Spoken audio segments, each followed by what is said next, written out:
Oo, sa pasyente ko. Kasi, familiar ka sa amin eh. Familiar ka sa amin, nakita namin na... Pero okay lang ha, may kailangan ko lang kasi. Opo. So yun, sa muling pagbalik nyo, kumusta naman yung dinala yung pasyente rito? Okay na po, hindi na siya nag-o-opera. Oo. Ano po ba yung sakit ng yung dinala nyo? Yung una po, yung sa... nagpatingin siya sa doktor.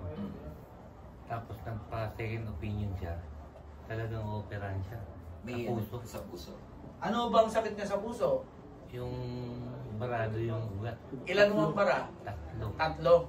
So nung dinala rito, Hindi na narito. nagamot. Ngayon, kamusta na siya ngayon? Okay na po. So after nagamutin dito, gaano katagal niyo siya pinatignan? Bumili pa ho siya ng Belgium para pang-walk niya. Nang? Dala-dala niya para i-walk. Naglalakad na yun. Yan yung aso. Kasi Yung aso. Nag-walk na Lumakas sila na siya. ngayon. Lumakas na. Anong ginamit niya? Yung healing water. Healing water. So nawala ang parado ng ugat. Nawala po. So nung bawa ginamot siya dito. Sabado 'yon, sigurado. O ngayon, Ano po yun? Si mother niyo pa nung nandirito nun eh. okay. Sabado po. Sabado kasi Sabado gamutan ko. Ayo po. So Sabado tapos pina-check up niyo siya ulit. 2 weeks yata bago siya wala na eh. After 2 weeks Medyo- na nagyamot siya dito, pina-check wala na yung bara. Oo, medyo ano na siya, sabi niya. Kasi yung dinala ko siya dito, namumutla po siya, di ba? Oo. Halos parang di makahinga. Okay. Afternoon, nakakapag-walking na siya ulit dun. Okay. So nawala yung bara ng tatlong bara sa ugat niya sa puso. Medyo yung mukha niya nag-aliwalas na ulit. So ngayon nag-walking na siya. Walking na. Ayos na. Kaya pala nagdala na naman kayo ng ibang pasyente. Naging recruiter kayo ngayon. Baka naman. May porsyento ano? Baka naman meron akong ano dyan. Bibigyan kita. Medalyon na Bibigyan kita. idol. Oo. Talaga bibigyan naman. kita. Sige. Dahil gusto mo, Ang sige, gusto ko naman yung ikaw mismo mag-aabot po. Ay, Yung- sige. Gusto nga tapos eh.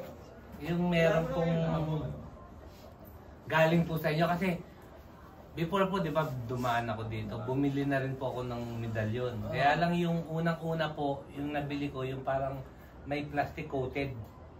Ano yun? Yung kulay pula po. Na ano rin, na... Dating-dati pa. Oo, yung maliit lang po siya. Yung San Benito na may San Benito may po. resin. Tapos ngayon, napatid po yun. Nag-bike ako rito, kasama ko naman yung kaibigan ko. Ito naman nabili ko. Kaya lang ito, Matagal na panahon. ano na talaga, hindi ko na Nipis maisot na. kasi faded na po eh. Oo, manipis Pero, na. faded na yun. Pero, mabisa pa rin po ito. Sige, bibigyan kita after nito ha. Kaya hindi ko inaalis to. Gagamutin ko lang pasyente mo ha. Okay. Subok ko na to eh. Sige. Kung ganyan lang. Okay. Okay, share tayo. At Sir, ito yung pinangako ko sa iyo. Bigyan ka ng medalyon. Recruiter. Dahil kayo nagdala ng mga pasyente dito. Hindi. At least kumbaga sa akin kasi yung testimony na ganyan, napaka-importante sa akin yun. Dahil kayo yung nagpapatunay na talaga naman meron tayo napapagaling. So, papasalamat din tayo. Bibigyan natin siya ng isang medalyon natin dito. Sir, tanggapin mo. Maraming salamat ha. Thank you po. ganda niya na. Salamat po. Thank you. Ayun.